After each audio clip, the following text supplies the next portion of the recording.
feel like I just saw you guys, which is awesome. Yeah. So Sam, are you back out on river? look at him. Yeah, Yeah. I'm taking pictures today. He's doing photos. Yeah, Yeah. Sam just couldn't get enough. He's like, he's got a side gig out there now. Perfect. And not only that, but he juggles everything and takes, he sits in on these meetings too while he's in between Photoshop opportunities out there. It helps to be cloned. Yeah, Yeah. Cloned. You can't beat that. It was funny, Sam, just because I've actually been kind of dinking around a little bit with looking at boats, and so I bought my boat. It's funny how time flies. I think, like maybe 3 or 4 years ago. It's probably like 9 years ago, something like that. And I remember when I decided that I was going to get one, I started looking around, and it was hard because there's nobody really around. I went ahead and bought a new one, and even at that, I had to make a special trip all the way down to Kernville just to go pick it up and get one. And which is a little risky because I'd never paddled this boat. I had no idea what kind of, I was just going by looking at the shape of it, size of it, things like that. The first couple of kayaks I ever bought basically just came in one size fits all. And now they make them, they can make small, medium, and large to fit taller people, things like that. And so, just being a little bit bigger guy, I got a little bit heavier, more volume because I didn't want to be sitting really, really super low in the, bogging down in the water. I wanted to have some flotation to it. So, but I was happy with it. It's a little hard to roll, but that's just me blaming the boat, not myself. So, what's the length of it? I'll get that. I'm not sure right off the top of my head. But I got the XL, so it's got the heavier volume. It doesn't have a real flat deck to the back of it because I don't like really squirting a whole lot. Basically, I'm sort of a similar style kayaker now as I am surfer. I just get on a wave. I kind of point it in one direction. I might carve a little bit. I don't do a whole lot of tricks and endos and things like that, and this boat surfs fine. And like I said, just being a little bit bigger, I wanted a little bit more volume to it and flotation to it and stuff like that. So anyway, I've been looking around, but even used ones are kind of rare. They kind of tough to find.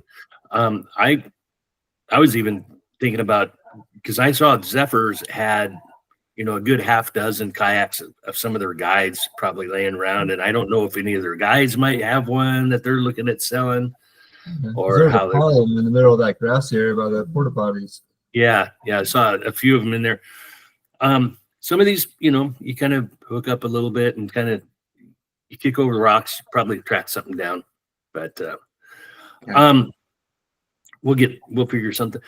And then the other thing, so I'm looking forward on our meets and everything. We've got about, I think, 3 more meets on backpacking before we jump into surfing next. And then surfing, we've got 6.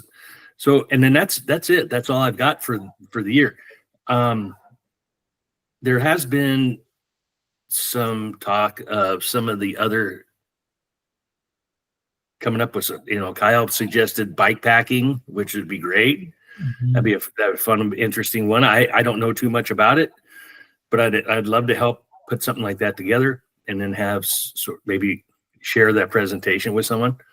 Travis, I think you were talking at one point about some wilderness first aid and so forth. We've kind of touched on that a little bit, and we will, I think, one of these upcoming. But and even the navigational one, my navigational skills or experience, is kind of limited. Luckily, I haven't been real Now I've gotten off trail and I've got concerned at times going, wait a minute, this is not right. I'm not sure where I'm at. But I was always able to find my way out. But anybody that's interested in maybe doing some cross country type backpacking or those types of things, definitely, map and compass and GPS and all those tools are going to come into play and be important.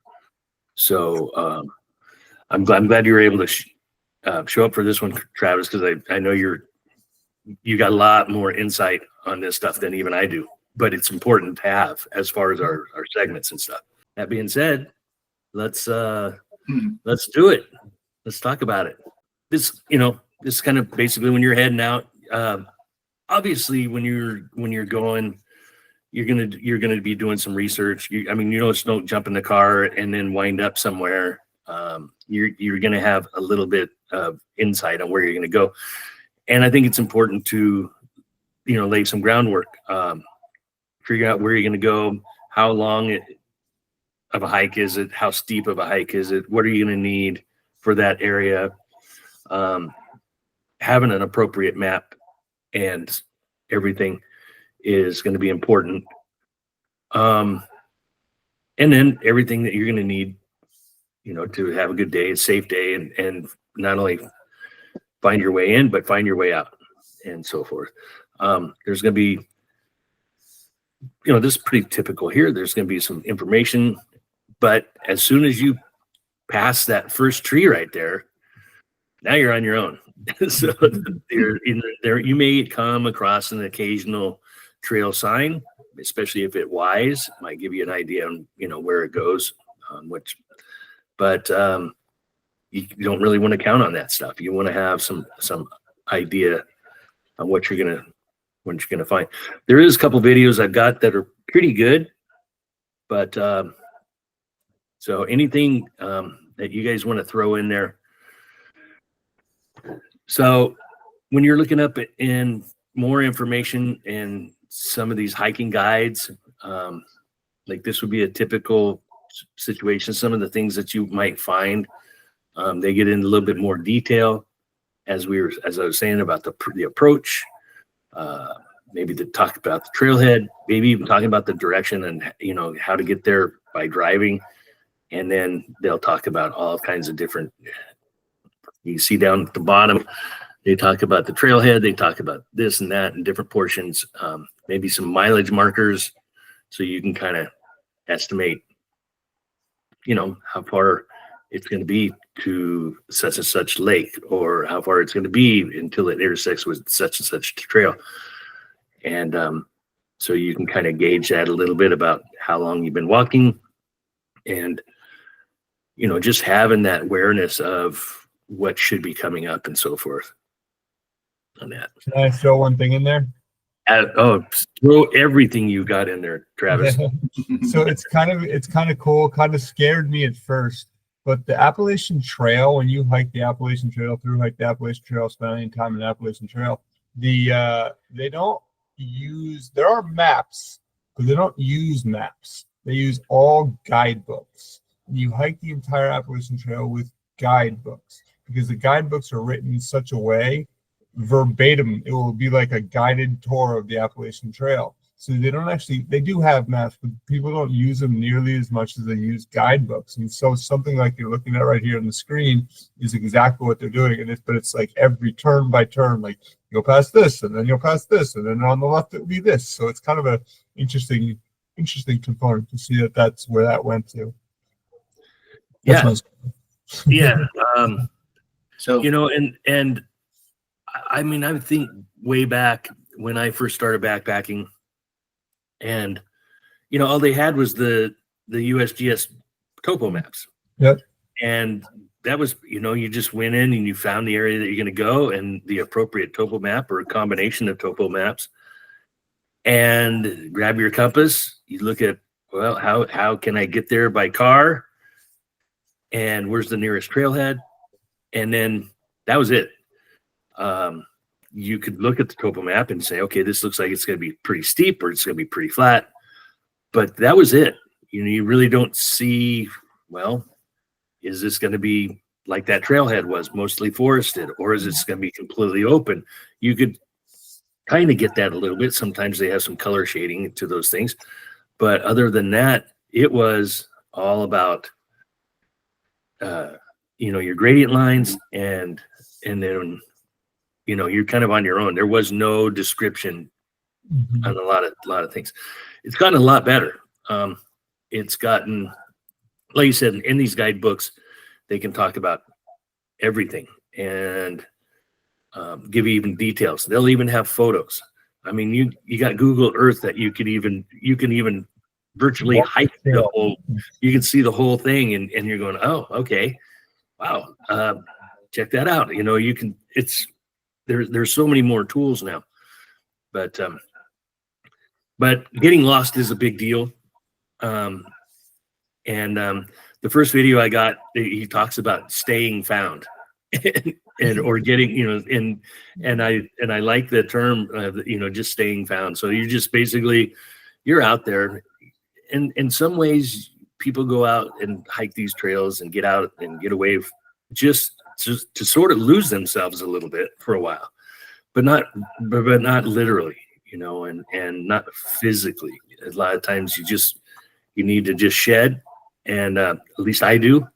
I use it a lot of times just as a cleansing tool, and just go out for maybe a nice strenuous day hike, and come back just beat up, and it feels good. But the key part is get back. So, so yeah, we got a little video coming up. We can Sam, talk. did you have a question or a statement? Sure. Sam, didn't you say something a second ago? Me? Yeah. Yeah. Well, I was just curious because of your comment about guidebooks. Do you feel it's common to all guidebooks that they provide the detail you were describing about? So I probably was overshooting it a little bit, but if you pull out a AT book, you're going to get it from section by section. So it'll start at Katahdin, or it will start, it's just going to start in a section, and it'll go 300-400 miles, and it'll give you kind of day by day of what it could be, where the next campsite is, how many miles exactly the next campsite is, where the water crossings are, what the shelter looks like, what the privy looks like. It will just kind of, it's not going to be like, you're going to pass a rock on your left, but it will be like, privy will look this way. Privy's off to the behind the shelter on the right-hand side, really easy. The trail angel usually helps out in that area, leaves you a big jug of water. You can top off your water bottles, whatever the case might be. And they're up to date, like to the year, so they change every year to kind of give you the best bit of information. Again, and not turn by turn, but pretty damn close. Yeah, very useful for beginners. Yeah, very useful for an expert too. So it works out pretty well. Oh, cool, nice. Yeah, and the because I've got where's my map? So this one, which is basically the John Muir Trail, and it is a book with a series of sections of it, which is really good. It basically runs the entire gamut, but at the bottom, it'll show you the gradient of where the trail goes. Yeah, the cross section. Yeah, and so it's for whatever section you happen to be doing. There's the details on it, and they do have pointed out suggested camp spots. Now the camp spots are basically little clearings, and maybe there's water close by, and so you're not really kind of beating anything down. It's some of them are better than others, but you see water, and they may even have notes in there saying this might be the last water for the next 12 miles. So you want to make sure you're adequately loaded up at that point just to be able to make the next 12 miles. And those kinds of notes. And it doesn't have a whole lot of information other than where they're at. And but I've done a couple sections of it now to where it's a pretty good guide. It's a pretty good guide, and I haven't been really, of course, the John Muir Trail's so beaten that it's like a freeway. You can't really get off on it. Now so Carson and I ran into a situation that was really kind of interesting. We came off of the Mountaineers route on Whitney, and we were coming off at night. And so it was pitch dark. We had headlamps and everything like that. And we were coming off, and it's not a really well marked trail. It's not heavily traveled, but it is pretty. And we were just cruising along. We were doing really well until the trail came out onto this big rock slab. And once it came out on the big rock slab, which was probably, oh my gosh, it seemed like it was probably 2 acres in size. Now you had to figure out, well, where does the trail leave this big rock slab? And it's at night. And so we basically had to almost walk the perimeter of this rock, just looking for where the trail come out, because now you're up there, you don't see anything that's indicating which way to go down through this. Do we just keep going straight down? Does it come down and then we need to head off to the east or west or whatever side? We were standing there just looking at each other, and eventually we found it, but it was just one of those, we had to kind of be systematic about it, and we just walked one edge of it and just like, oh, okay, there's the trail. And then now we're off and going again, but there wasn't really any much of an indication there. But so, even during the daytime, you might run into that, you might have trouble with that one. So, but yeah, it's interesting stuff. You just kind of have to keep your wits about you, and that's what this video, and they kind of talk about this pretty good, but we'll talk a little bit about it afterwards.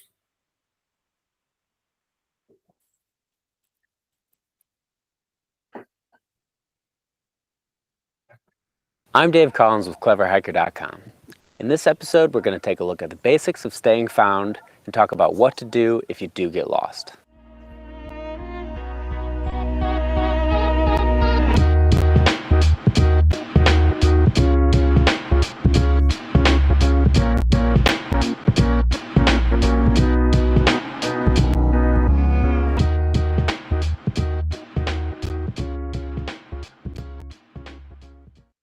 Most backpackers plan their trips on well-established trails.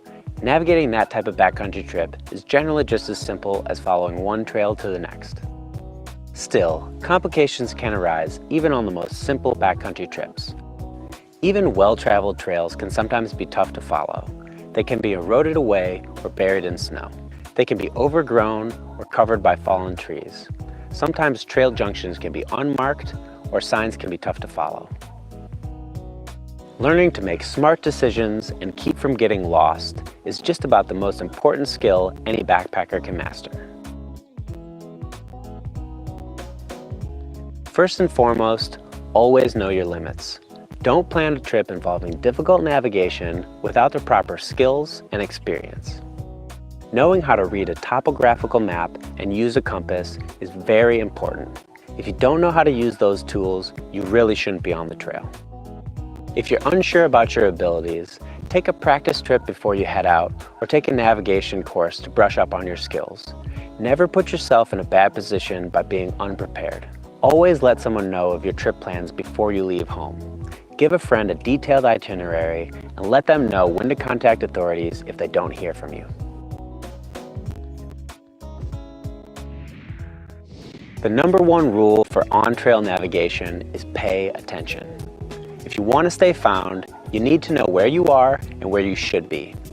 It's very easy to get distracted and make simple mistakes that'll put you off track. Pay attention to your map and track your location as you hike. Use main landmarks to verify your position and to ensure that you're heading in the right direction. Pay close attention to all trail junction signs. Don't assume that you know the right way to go. Make sure to read the signs thoroughly and consult your map to make sure that you're heading in the right direction.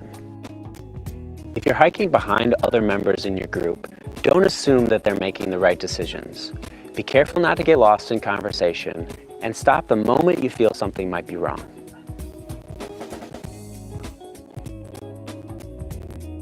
Also pay attention to time.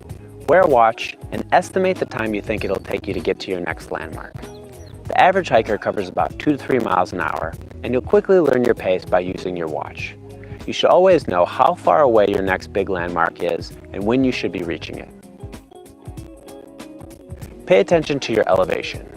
You'll quickly learn if you're going in the wrong direction, if you're heading down in elevation when you know you should actually be going up. Pay close attention to the trail. Are you still on a well-traveled trail, or is it becoming thinner and more overgrown? Always stop the moment the trail starts to look wrong. Blazes on trees will help to signify your trail, and rock cairn piles will help you to find your way when the trail is tough to follow. You can also look for trekking pole marks on the side of the trail or other hikers' footprints while you're following a jeep road. Pay attention to the sun and shadows. You'll quickly know when your trail makes a significant change, and you can easily know if you're headed in the right direction. The moment you feel confused or unsure about your location, stop immediately. If you catch a navigation mistake early, it'll be very easy to fix. Take a few minutes to look around and see if you can find the right way. The correct path might be just a few feet ahead or behind you. Don't be too stubborn about admitting that you made a mistake and walking backwards on the trail. It might be the fastest way to get back on track. If you do start to feel lost, stop, stay calm, and take a moment to look at your map and see if you can find your position. More often than not, you'll be able to find your location with a little bit of rational detective work. Be real with yourself when you start to feel lost. It's easy to convince yourself that you're on the right track and press on, even though deep down you know better. You might take a small landscape feature and make it fit into your map, or make an irrational justification about hiking times. So trust your gut and don't make matters worse. Ask yourself, when was the last time you can be sure you were on the right trail?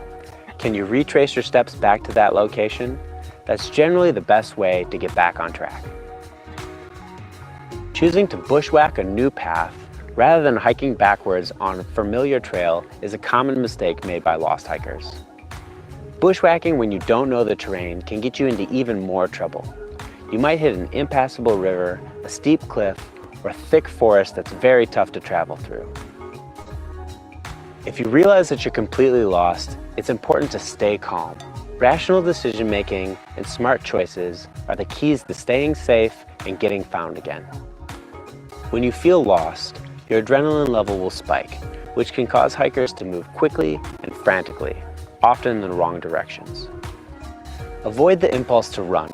Running will waste your energy and increase your chances of injuring yourself. Instead, sit down, take a deep breath, have a drink of water, and eat some food. Pull out your map and try and rationally think about your situation. Take note of how much daylight is left and what the weather conditions are. If the weather's getting bad or daylight is fading, it probably makes more sense to set up your shelter than to wander around and get more lost in the dark. If you find yourself in a situation where you're completely lost, you really only have two options. Either stay put and wait for help, or try and walk out on your own. Staying put is generally the best way to stay safe and be found quickly, but only when you know that someone will be looking for you. Most lost backpackers are found within a matter of hours, so reducing your exposure to the elements should be your main goal. Keep yourself hydrated, dry, and warm while you wait. Find an open space and make your presence well known. Wear bright clothing and lay out highly visible objects in patterns so they can easily be seen. As a signal for distress, every 15 minutes or so, use an emergency whistle and blow 3 short blasts.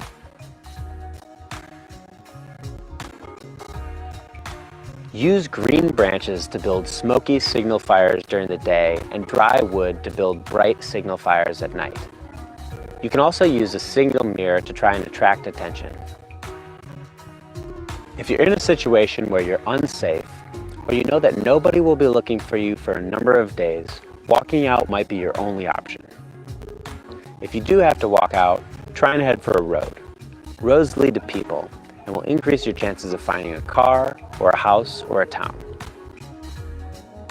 Use a map and compass if you can to give yourself the best chance of finding civilization. In general, Head away from mountains and follow large rivers downstream to find roads. Leave signs or notes in highly visible places while you travel. If you don't have a pen and paper, be creative about using other items from your pack or using items in nature. This will let searchers know exactly what your intentions are. Remember, if you follow simple navigation rules and pay attention to your location on the trail, it's doubtful that you'll ever get seriously lost in the wilderness. If you do get lost, stay calm, make smart decisions, and it's likely that you'll be found again very soon. I'm Dave Collins for CleverHiker.com. Hike light, hike smart, and have fun.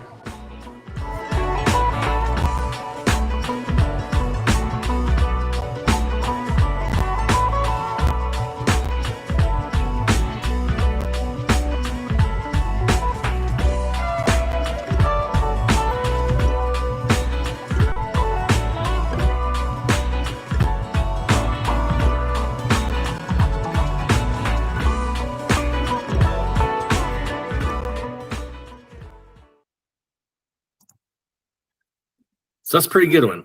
He had a lot of good stuff. He covered a lot of good things. Any thoughts or any questions or anything on that?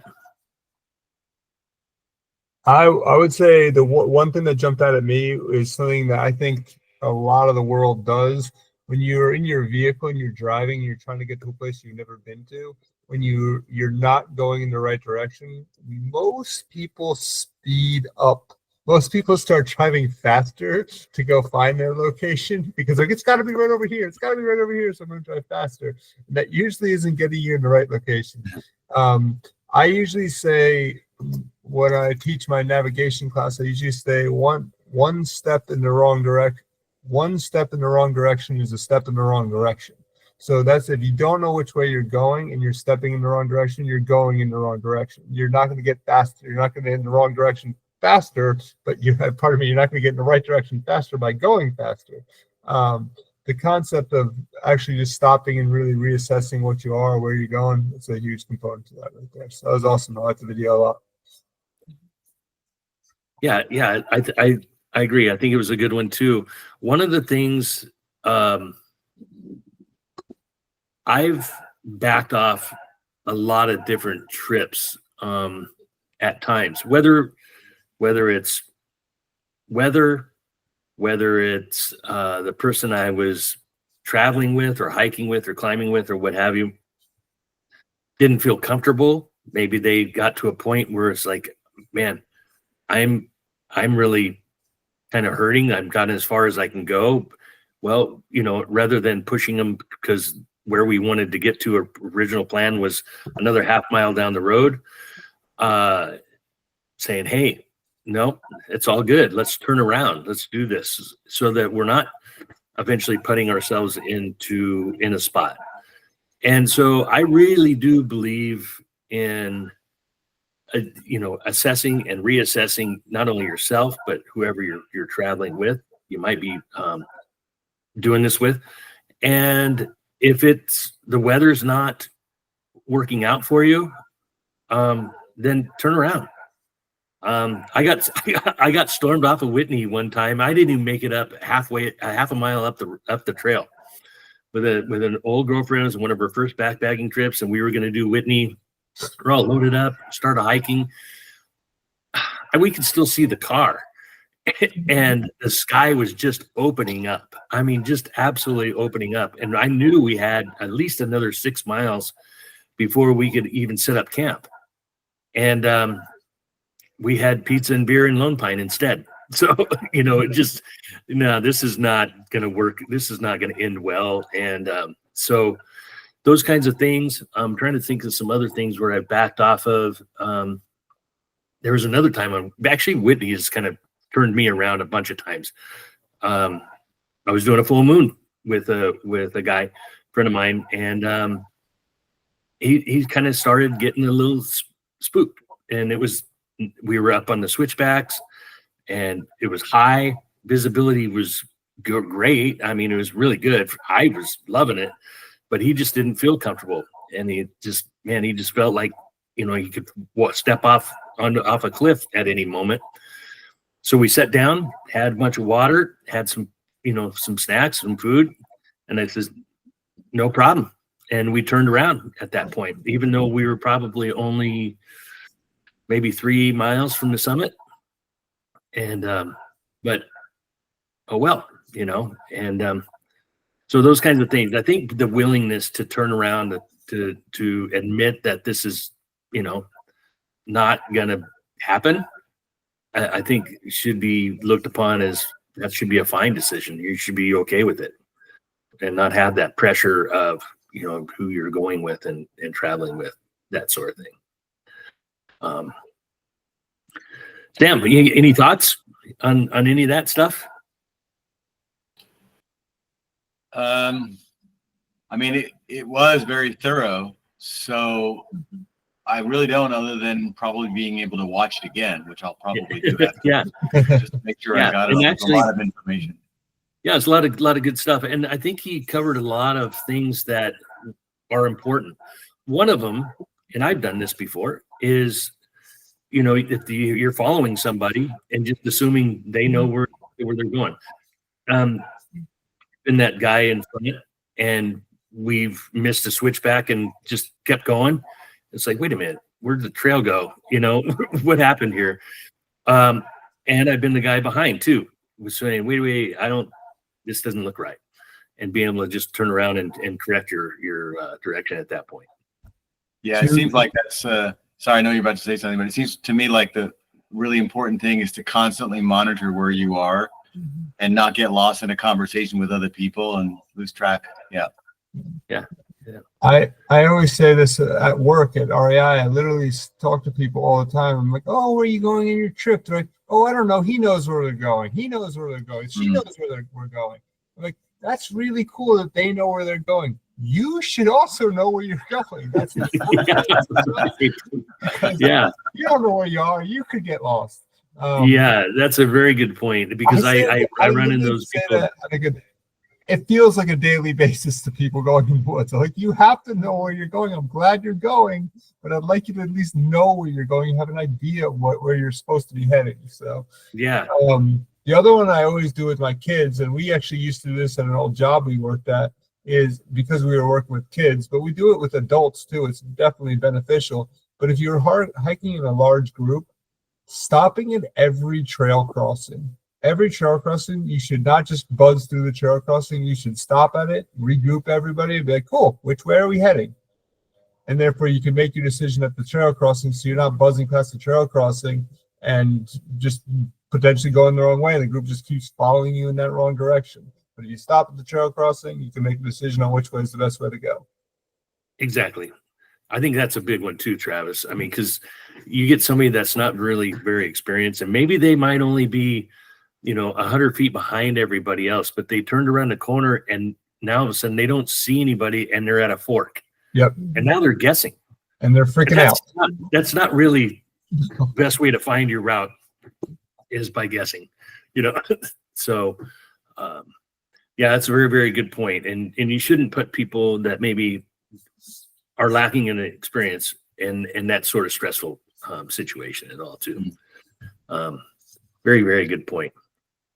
Yeah, so there's actually a sequel to this one that we just saw. So this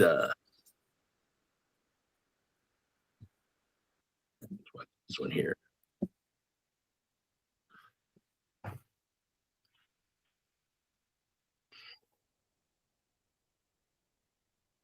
I'm Dave Collins with cleverhiker.com. In this episode, we're going to take a look at navigation with a map, compass, and GPS.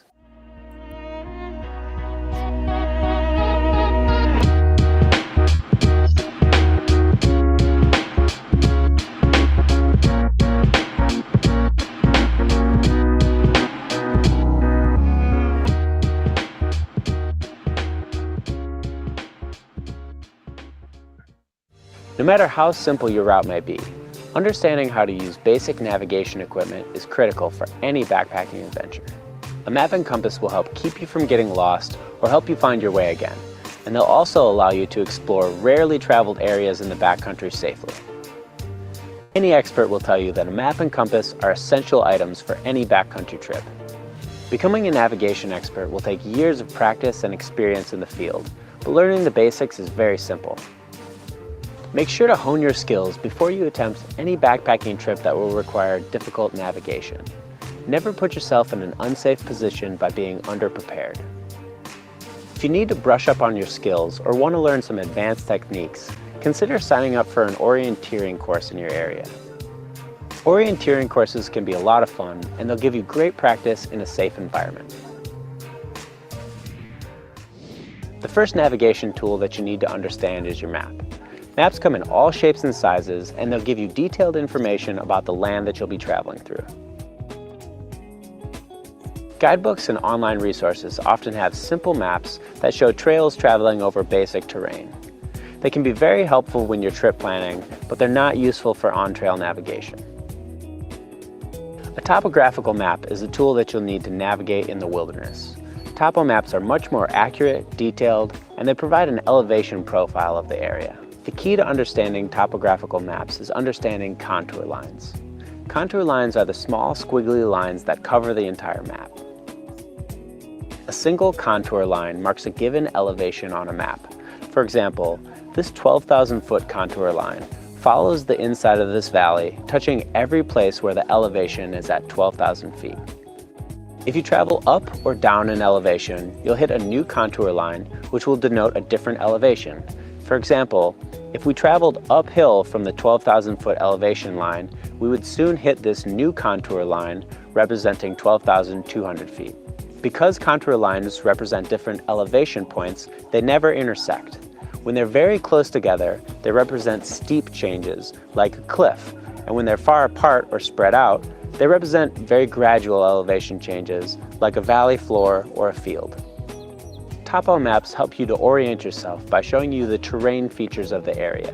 When you look at the contour lines, you'll see peaks, valleys, rivers, cliffs, and other prominent landscape features. You can see on this map, when you look at the contour lines, that there's a ridge here that circles around this valley, which the trail comes up through and then to the top of this pass.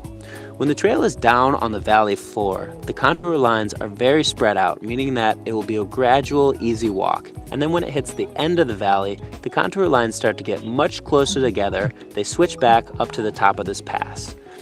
So you can see when you're walking along this trail, you're going to have some very high peaks on the side of you. It's going to be really beautiful, easy, and gradual along these lakes. When you hit the side of this canyon, you're going to start going up in elevation, switch back, get some great views up at the top of this pass where you're going to be able to see in both directions for many miles.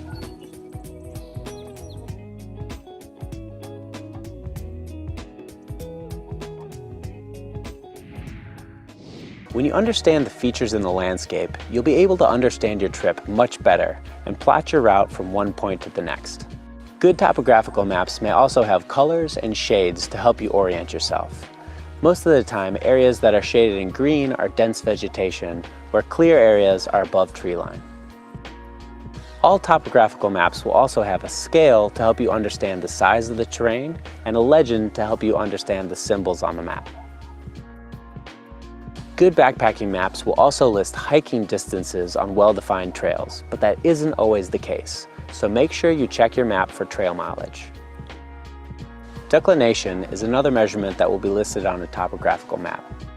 Maps are oriented with lines pointing to true north, the North Pole, but your compass needle will actually point to magnetic north, which is slightly different than true north. The degree to which magnetic north is different than true north depends on where you are on the Earth, and declination is simply a correction for that difference between your map and your compass. Sometimes declination is so small, especially over short distances, that it won't really matter. But for maximum accuracy, especially when you're hiking over long distances, it's important to correct for declination. A simple saying that will help those of us in North America remember is, declination east, compass least. Declination west, compass best. That means that if the declination measurement on your map is to the east, you'll subtract numbers from your overall bearing. Declination east, compass least. And if your declination is to the west, you'll add degrees to your compass bearing. Your compass is the tool that you'll use with your topographical map to help you locate yourself or plan a route without needing trails in the wilderness. Even if you plan on staying on trail for your entire trip, knowing how to use a compass can come in very handy. For example, you might lose your way on the trail and need to be able to locate yourself on the map or find the best direction to travel in order to head out to a road. Or maybe you just want to explore an off-trail area, but you need to know which direction to travel and how to keep yourself from getting lost. To learn how to use a compass, let's start out by taking a look at the parts of a compass. The needle always points towards magnetic north, and the dial or bezel is the circular part on top of the compass that spins. Orienting lines are on the back of the dial, and they spin when the dial spins. Degree or index lines are the marks around the dial, and the direction of travel arrow is the way that you'll go after you've taken your bearing.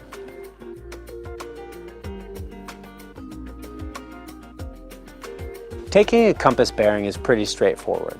Let's say, for example, that our trail has been covered in snow and we don't know which way to go. Here's what we do. First, we would locate where we are on the map, and then we would line up the edge of our compass with the direction that we want to travel. Next, we turn the dial until north on the bezel lines up with north on the map, and the orienteering lines on the back of the dial are lined up with the north-south lines of our map.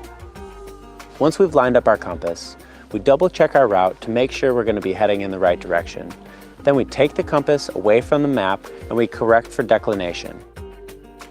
Once we've corrected for declination, we hold the compass away from our body and hold it flat and allow the needle to point towards magnetic north. Then we turn our body until north on the dial lines up with north on the bezel. Put the mouse in the house. With the north needle in its housing, we can look at the direction of travel arrow, which will tell us the direction we need to walk. If we're in an open area, we can pick a defined point on a horizon and walk towards it.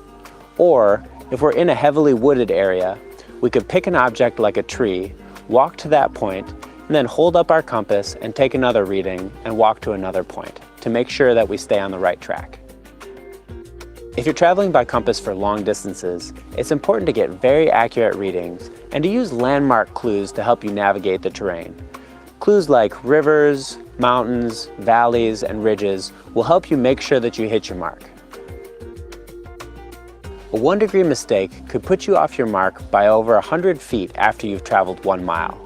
So choosing smart routes is very important when traveling by compass over long distances. Don't shoot for a small target that's many miles away, because it'll be very hard to hit it exactly.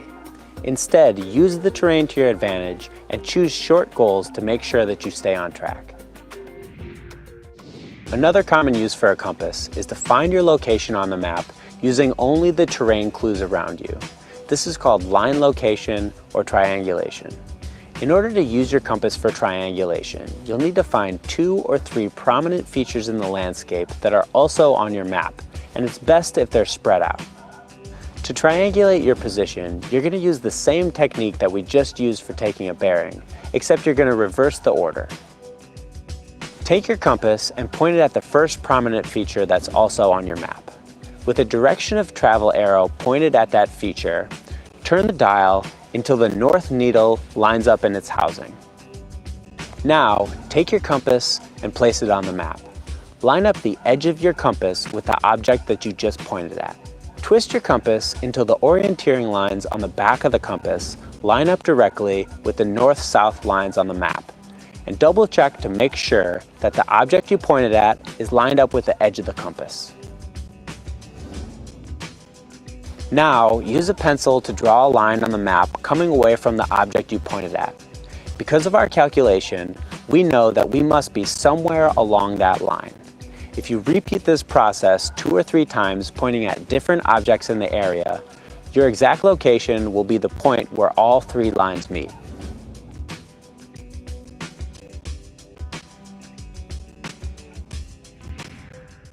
Another very helpful navigation tool is a GPS device. If you're going on a trip with lots of off-trail navigation, a GPS device can come in very handy. If you get lost, a GPS unit will give you your exact coordinates, which you can use with your map to pinpoint exactly where you are. GPS units can also be used to store waypoints, which are previous locations that you've been to in the past, like a trailhead or your vehicle. You can input one or multiple coordinates into a GPS from a map or guidebook. Then you can use the GPS in the field to navigate you from one point to the next. Most GPS units only give you straight line navigation though, so you'll still need a map to see if there are any large terrain features that'll get in the way, like steep valleys, cliffs, or large rivers. A GPS unit can also track your hike as you go. It'll take periodic readings and put together a loose route of where you've been. It can also usually track mileage, elevation gain, and your speed. GPS units do have their shortfalls though, so always be careful when you take technology out on the trail. GPS units are run by batteries, and batteries will wear out over time. So don't put yourself in a situation where you're going to be in a lot of trouble if your GPS battery wears out. Also, GPS units can lose their signal in dense brush or deep valleys. You usually need a clear view of the sky and 4 satellites to pinpoint your location. Even if you do carry a GPS unit, always bring a map of the area and a compass to use as a backup. Make sure to practice your skills and consider taking an orienteering course to really master wilderness navigation. I'm Dave Collins for cleverhiker.com. Hike light, hike smart, and have fun.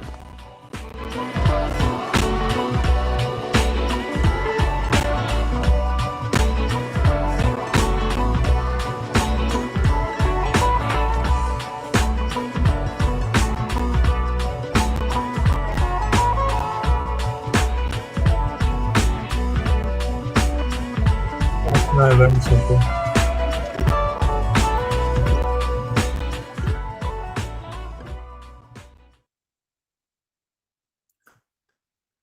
Yeah, very good one. I like both of his, and I think he has another number of other, like, packing light and food and emergency and stuff like that. So he's got some good videos. But I thought that was very informative. After I learned something new, What did you learn? that if you take your GPS and it's out of batteries, if you shake it, it gets more batteries. I didn't know that was a trick. It's the new gyro generating I one. didn't know that. Yeah. Yeah. I think that's a therapeutic thing. When you get something that doesn't work right, you just feel better by just shaking the hell out of it and just right, and just taking it all out on that poor little device. Suck it in the woods. Yeah, and it's right before you throw it. Yeah. Any other thoughts on that? That's really all I've got on the navigation. I think it's very intimidating for people. I say to people all the time, I always talk about the 10 essentials and doing all this fun stuff. And I'm like, okay, so, 2 of the big 10 essentials are first aid kit, map and compass, and our navigation. And I go, neither one of those things will do anything for you if you do not know how to use those things. So first aid kit, if you don't know how to actually treat a wound or take care of yourself with the first aid kit, it's not going to help you. If you have a map and compass and you don't know how to use it, you don't need to bother bringing it because it's not going to really help you out anyway. So until you learn how to use it, you should really put the effort into actually playing with it. Go in your backyard, take a map of Fresno and just look around Fresno. You can see where buildings are. If you're on the second floor of a building, you can see some other buildings. You can just map it out and see how you can orient yourself. So just playing with it is a great way to learn the skills. Yeah, I think I agree with that comment because after watching this video, it occurred to me I should probably, even on hikes where it's well marked, I should just take it with me anyway, just to practice it and learn as I go, so I can become more familiar with it. To reduce the anxiety, of course, that typically happens when you really do need it and you're lost. So. Yeah, I mean, it's a really good point. Take advantage of those times when, maybe you've done this hike a bunch of different times, but you can maybe even learn a little bit more about your surroundings too. It's like, oh, I've done this hike a bunch of different times, but I never knew what that peak was. It was, you know, and so now I've got a map that actually shows and broadens out my horizon. And it's like, oh, okay, that's what the, maybe I know that peak from the other side, but now I didn't realize that that was such and such mountain. And I'm actually on the back side of it because I never put, two and two together. There's a lot of things that, and it's, I think that's sort of fun learning too. It's there's a lot of interesting stuff that, and more and more of these videos. I mean, I understand triangulation, but I never really looked at it. I've never had to use it, so I'm like, oh, and so just to pinpoint your location, I thought, oh, okay, that's kind of cool. Something to think about. It's an amazing skill, but it's kind of interesting because he made mention of the video, made 2 mentions of it. Being 1 degree off over 1 mile will make you walk this many feet to the left or the right, and that's a huge component. I always did this thing when I was teaching map and compass when I was up in Vermont. We would have people go in the middle of a soccer field, and I'd put the blindfold on them, and I would literally I would just have them walk a straight line, and I'd have them just start walking straight, and they can't see which way they're going, but they're just walking straight. And then we'll videotape it, and we'll play back where they walk, and it's just like zigzag triangle pattern, because no one really walks a straight line when they walk straight. Even if you think you are, you're not really walking a straight line. And the human body isn't designed to go straight. So when you're trying to find a bearing or anything like that, people don't really do that. The other thing is, he mentioned it was, oh shoot. Oh, I just lost my train of thought. Never mind. That's all he mentioned. Well, I've got a question real quickly about he's got, this is for topo maps. Did you have a question about that, Travis? No, it was keep going. Well, all right. This will be quick. Topo lines on a map. When they're closer together, obviously it indicates the slope on that one, right? You're going from one elevation to another. Other than looking at a map and going, oh, that looks pretty steep, is there any other way to know how steep it is? And then is there a way to feel it out before you begin on that adventure? Yes, very much so. So that actually was the comment I was going to make, and I couldn't speak. Is the best way I ever saw somebody demonstrate a top of the line. So 2 things. One, I'm going to try to demonstrate. So I'll take my thumb, and right here I will draw a circle around the top. Then I would draw another circle, another stay down. And then I would do this, and I will look at that, and I'll say, oh, that's that, and that's what those lines mean. And that way you can see what the elevation looks like. On the key on the map itself, there will be topo line intervals, and it'll say how far there is between each contour line. So they'll see he's pointed out a 1,200 foot elevation line right there, and then if there's 5 lines between each one of those 1,200 foot ones, so that's 100 feet between the spacings between the lines. Therefore, you can see that that's 100 feet of walking distance between there and there. And if it's really close together, 100 feet in this small of a space versus 100 feet in this small of a space is a much steeper gradient to what you're going up. So it'll say that in all maps. I was going to have Afton pull out a map, but it's buried underneath their feet. But it literally will tell you what the contour interval lines is on every map you look at, especially if it's a good map. Most even crappy maps have it, and it'll tell you how much space there is and so forth. So it's kind of a good way to kind of get a picture of it. Yeah, thanks. That's good. And for me, sometimes you're not really sure the steepness. Okay, I'm seeing that this is how far I've got to go between A and B. And then I looking at the elevation difference between A and B. And for me, where I'm at in my world, my life, and my at this age and everything like that, I look at what is going to be a difficult stretch. And for me, the numbers that I look at is 1,000 feet and 1 mile. That's going to be steep. That's going to be, you're going to be climbing. And so I can look at it and say, if that's the case, the next mile is going to be pretty brutal. To get 1,000 feet of elevation gain in 1 mile, that's pretty good. And I start looking at, well, okay, I got 1,000 feet in 1.5 miles or 2 miles. Okay, that's not so bad. I can do that. But if it's more than that, I'm like, oh boy, I'm really gonna have to. I'm gonna have to sit here on this log and psych myself up for it.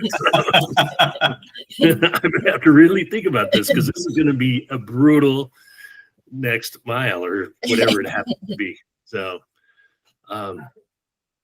I think it's interesting because he pointed out, I don't remember if it was the first video or the second video, but he was pointing out interval lines on the map.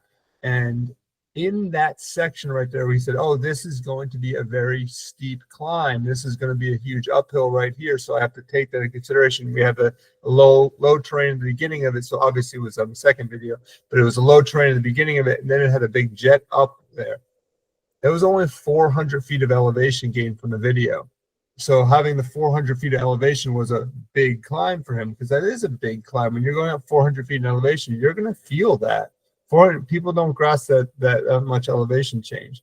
Have you ever been up to like Nevada Falls or going up to Vernal Falls or any of those? That's probably 1,400 feet of elevation gain over a couple miles right there, and that's pretty damn steep. It is. So, but you have to take that into consideration when you're planning your trip. Absolutely, yeah. The Mist Trail, well, all those trails coming out of Yosemite Valley, and I count them as the big four. The 4 Mile Trail, Yosemite Falls Trail, Mist Trail, and then what is it, Snow Creek? If you want to go, kind of blow yourself out, that's a great spot to go. You got no choice. And which I like doing it every once in a while, just to kind of see where I'm at and what I can do. For the longest time, this Snow Creek was the one that I had never done, and I finally did that a couple of years ago. But again, feeling yourself, I was about maybe a half mile from where I wanted to finally get to and have lunch and everything. And I had a knee that was starting to just give me fits. And it was really concerning. And I'm thinking to myself, man, I got to turn around and come down this thing. So that's where I stopped right there, tried to give myself a break.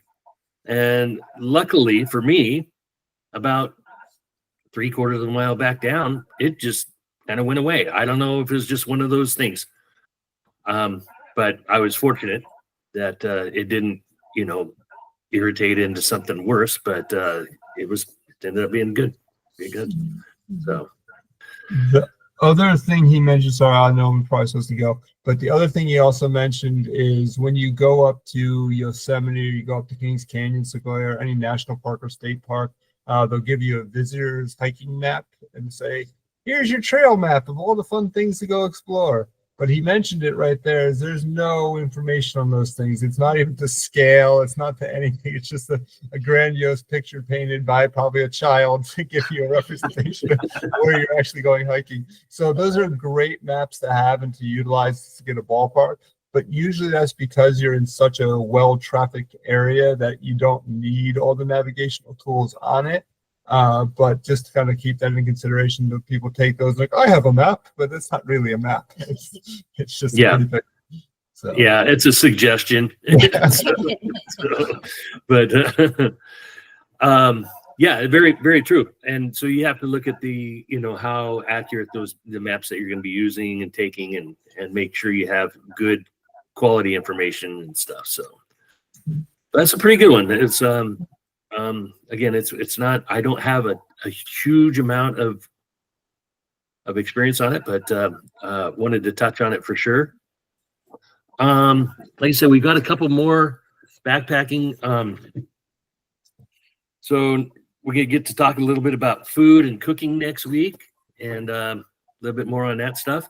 Everybody kind of has their favorite stuff there, whether it's dehydrated, whether it's stuff to take from your own get together. I mean, a lot of people are freeze drying and dehydrating their own foods.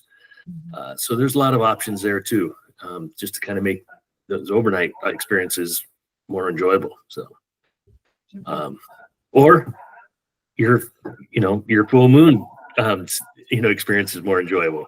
Taking the right amount of food, the right amount of whatever you got. So, any other thoughts or anything before we? The last comment on map and compass, I will say once they started shading and shadowing maps, it is an amazing, helpful thing to be able to visualize the trail that much faster. Those little shadows play.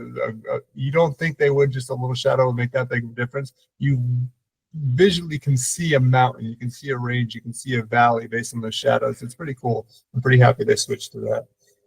Yeah. Very good. It's very true. Very true. Sam, we might see you later. I'm going to try to get in there. Yeah. You're going in a little bit later this afternoon, or Yes, is that when you're 11. heading? All right. Well, hopefully we cross paths and everything. All right, everybody. It's been great. It's been a great week. So Yeah. we'll catch everybody next week. Have a great one, and thanks again for joining, everyone. Take care. Thanks, Afton. Thank Always you. great to see your smiling face. So, all right. Bye. Take care, guys. Hey, everyone. Welcome. If you're watching this, you're already participating. We'd love to have you join us. Simply send your email address to my email address listed below, and I'll make sure you get an invite to our next gathering. And we're looking forward to connecting with you. Cheers, and welcome to the adventure.